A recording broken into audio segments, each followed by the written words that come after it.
how to clear everything from a cell in Excel. Have you ever had the problem that when you delete something from a field in Excel, it still retains formulas or hyperlinks? If you want to find out how you can clean all this from the field, stay until the end of the video. So let's get started.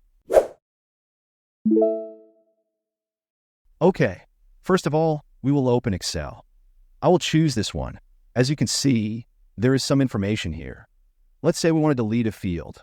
If we just delete the text, it will not remove all the hyperlinks, formatting, or anything else.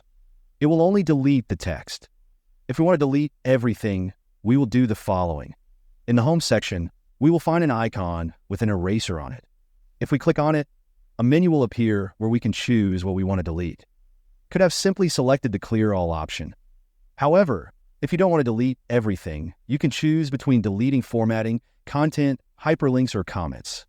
If you don't want to delete everything, choose something from the offer, and that's all. If you found this tutorial helpful, don't forget to give it a thumbs up, subscribe for more similar tips, and hit that notification bell so you never miss an update from us. Thanks for watching, and I'll see you in the next one.